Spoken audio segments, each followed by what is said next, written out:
Hi guys, hello and welcome back to another slideshow. I know I did say that I was going to get a new editing thing, and I have, but I have to learn the basics of it first. I don't really want to make it clumsily, so this will probably be one of the last, if not the last video, we would be doing it like this. However, still do not have it, so have to unfortunately deal with it.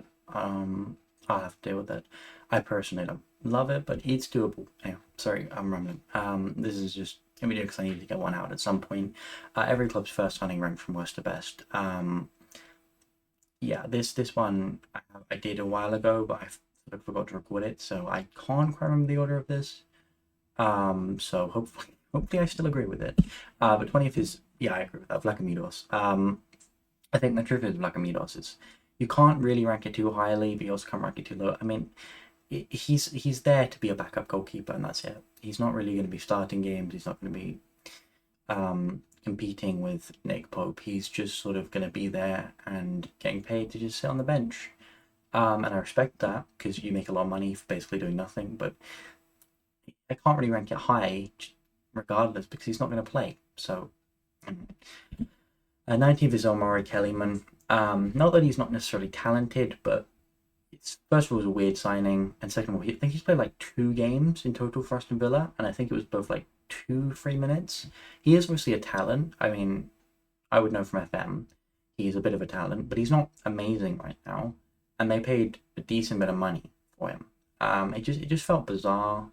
That transfer came out of the blue. It didn't really feel like it made a ton of sense.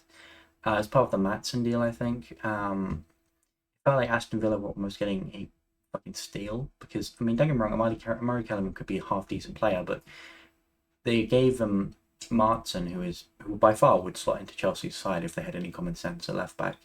Plus, in return, they paid nearly all of that transfer fee back so they could take off their hands a kid who they've trusted with 2 games and 5 minutes in total on the Premier League.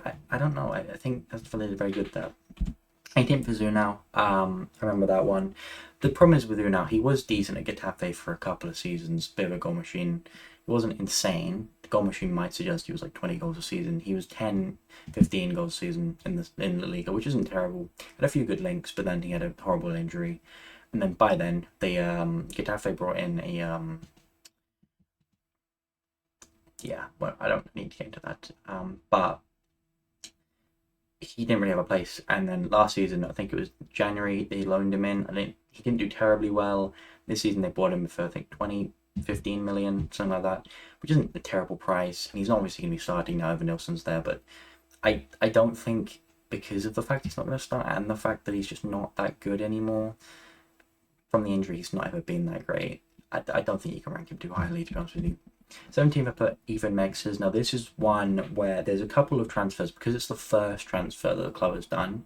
It counts a few of these really niche youth signings. And while I didn't really want to rank them too highly, I looked into a few of them. I looked into all of them, sorry, and I knew that I found out that they were pretty good, highly rated talents. And even though I think Ethan Mex is like 15, so yeah, it doesn't make me feel great. But he's a very decent talent from what I hear. And again, I think you can't really put him too highly just because of his age, and he's not going to play for Man United for a bit. But if he ends up being successful, then I'm probably one of the few who's actually mentioned him on YouTube so far. So hey, I'm just saying I'm taking all the credit. Yeah, sorry, it's done. There's another one, Leon Elliott. I think he's a bit older. I think there's something from Palace. I might be wrong about that. But he's more of a defender, I think, fullback. He's not bad. Again, he's not really going to be playing for a while for them, if ever. But again, they're young. I can't really be too harsh, and I can't be too sort of. I forget the word now. I can't be too charitable. I guess we'll have to do. I'm afraid. 15th is Ethan Amundsen Day. I think he's a Danish centre back they bought from Copenhagen. I mean, he's not half bad. I think he's centre back. He's not half bad. Pretty decent player, but again, he's not going to be playing for Aston Villa for a while. I would say centre back isn't probably their area of concern. Will he play? Another question, but maybe injuries might he may force his way in. Who knows? But he's not half bad. Again, there's youth players. I couldn't do much. We are out of those now. We've got Taylor Harwood Bellis, a very underrated centre back for me. I think people are sleeping on Southampton mainly because of their defence, which is usually, I would say, is fair. Because apart from Sugawara and Harwood Bellis, even though Sugawara is more of a winger, he can play right back. I would say the defence isn't great. I mean, Kyle Walker-Peters is pretty good, but Tyler Harwood Bellis is a very good, decent player. Ex-City, so he's pretty good anyway. But he was on loan last season with Southampton, and while Southampton had a bit of a weird, like all Championship sides, they had a weird season. He still was very good, and I think he is probably going to have a similar like Armour Bella Kotchup sort of thing, where regardless if Southampton go down or not, he's not going to necessarily have kept a ton of clean sheets, but he's going to have impressed enough to the point where he would have, I'm not saying he's going to get loaned out the next season to like Bochum or some shit. I can't remember where they loaned him out to, but he will have impressed enough to the point where people won't go, oh, he had a bad year. People go, he had a good year in a bad side, a bad defense. 13th is Ibrahim Othman. He's gone to Feyenoord on loan, like they did, well, not with like they did, but with Minter with Newcastle, and then they bought him from Newcastle after. But I think they bought him from the Danish, it might be Swedish. But regardless, he's a pretty good young talent. I think he's Ghanaian. Don't quote me on that. Again, pretty good young talent. This is one of the ones where I completely forgot everything I needed to say about him. So I know he's a winger. I know he's pretty good. I think Brentford were actually interested in him as well. Might be wrong on that, but he's a very decent player. 12th is Georgi Mandashvili. I can't rank him too highly because Liverpool did not need a goalkeeper. We all know that. This transfer felt like one where I think, funnily enough, I remember him getting linked to us a while ago. I think what Georgi Mandashvili is Valencia know they can get a decent bit of money for him, but they also know they don't want him to run down his contract. And I think the agent is knowing both of those things. Essentially just parading them around to whoever they want, anyone really, regardless if they need a goalkeeper or not. Because he's apparently okay with getting loaned out once or twice before he becomes a starter, which is interesting. I think it's definitely a better signing for Bournemouth. It would have been, but it isn't now because I just remembered he has not signed for Bournemouth because they did Kepa, who was much worse. But I think he's a genuinely decent goalkeeper. I really do think he has a high future. I just can't rank him that highly because they didn't need him. Liverpool needed a DM. Arguably, they needed two midfielders. One, they needed a DM more, and obviously needed a sort of Chiesa type player as well. So I do think Chiesa is a good signing, but I can't rank Georgi Mandashvili really highly based on the fact that they didn't need him. To tell you the truth. Everton are 11th, actually beating their Merseyside rivals, and about the only thing they've ever beat them in for a long while.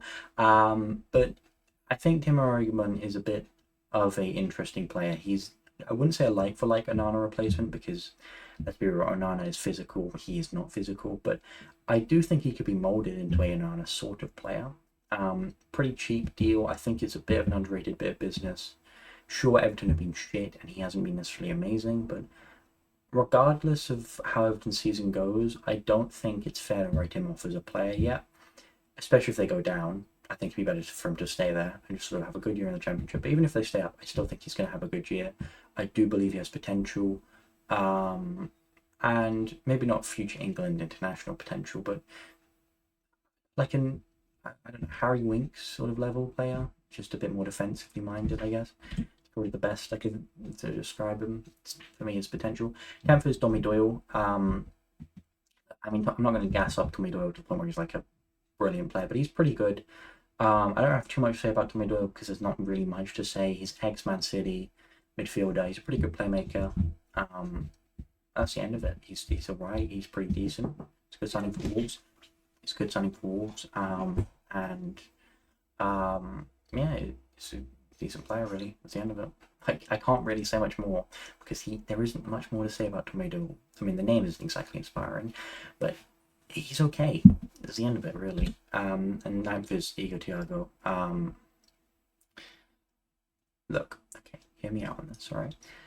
I know he's been injured, like I think he's out till like Christmas, which is kind of sad. But I don't believe that he is someone you can write off instantly. I don't. I think I was gonna. I think originally I thought he was gonna be like a 15 goals season striker for this first year. I don't think he will, but I think once he comes back from injury, he will look a bit more lively and he will liven up that Brentford attack. Because I mean, honestly, that front three is actually very good. I mean, Wissa is very, very underrated. Probably, arguably, is slightly better than Mbeumo. Slightly. Mbeumo is obviously brilliant, and then Tony's obviously fucked off to Saudi Arabia. I do believe Thiago is pretty good, and I think we'll have to see if he's gonna, well, fill in the boots of Ivan Tony. Will he? I don't know. I don't. I have a weird feeling he's going to do all right, at least in the first year. I'm not saying he's going to be a massive, massive success, but I feel like he's going to have an all right first year. And considering the amount of players on here, he's going to rank higher based on the fact that none of them are that great. They get better as it goes along, but yeah.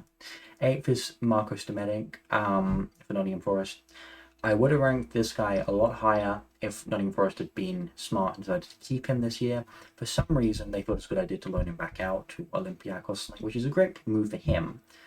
It's not a great move for Forest because he's very, very good. He's a New Zealand international. The name might not suggest it, but he is very, very decent DM actually. I think there's a massive miss for Nottingham Forest this year. I think you could. I wouldn't honestly be surprised if he gets recalled in January just to bring him in for a little bit of extra squad depth. He's a very, very talented player who will shine at Nottingham Forest in a couple of years. He'll be touted as leaving for sure. I've got no doubt. He's very, very talented. Will Forest succeed with regardless of him or not? I don't know, but I do think he will succeed. That's my main point. And 7th is Ryan Sessegnon. I do this more because he's a really nice lad, and look, I mean, I don't think it's impossible to say Ryan Sessegnon was not going to be a successor for them on his second stint. I mean, he was in his first stint. Injuries ruined his career here at Spurs. And that's not entirely his fault because injuries are a part of football and part of life in general, really. But in general, football. And they happen to players whether or not they do anything about it. And I don't believe Ryan Sessegnon obviously should be held responsible for injuries. I think if anything, our medical team should be, but as a player, I do believe he still has talent, and back at his boyhood club, I think if there's any sort of way he can be motivated to try and get to a level he was once at as a teenager, I feel like at his boyhood club it will be that. I don't know. I've got a weird feeling he's going to do right there, but maybe he won't. Who knows? I hope he does though, because he's a nice lad, as I said. 6th is West Ham Lewis Williamine. I don't know. Decent Brazilian wonder kid. I mean, it feels like they genuinely just feels like they generate 5 of these every 10 years. No, that's bad analogy. 5 of these every 10 weeks. That's the right analogy. Decent winger slash midfielder. Not really much more to say. He's alright. I'm not going to give him first because it's fucking West Ham. Just saying. But he's not bad. He really isn't bad. I do wonder that West Ham may have fucked themselves with him because I think they have lost a lot of pathways for young talent to come through into that side now because of how much they've bought. And I have said this before, I said this again. West Ham will not succeed this year because of the fact that they've signed too many players and they've got a bloated squad. Because there's going to be so much competition for each spot that it's going to lead to more people making mistakes and more people getting pissed off and angry. And I guarantee you, Lewis Williamine will not get too many games this year. The only reason he is as high as he is because I do believe he has potential nonetheless. Doesn't necessarily mean he's going to play that much. Watch if I come back to this at the end of the bloody season, he's going to have to score like 20 goals. I know. I fucking said that he will 100%. 5th is Abdel Fattah with Leicester. I mean, very, very good Ghanaian winger. He's been alright in the first couple of games. I liked him against us, actually. He was quite good, but him and Fakunde, they were quite good together against us. But he obviously was very good in the Championship last season, half season, from January to the end of the season with Leicester. And I do think, while he won't obviously have the same numbers, I do think he'll be good. Maybe something like 13 goals this season. Well, so playing well, I could see something like that being what ends up happening for him. I think something like that would be fine.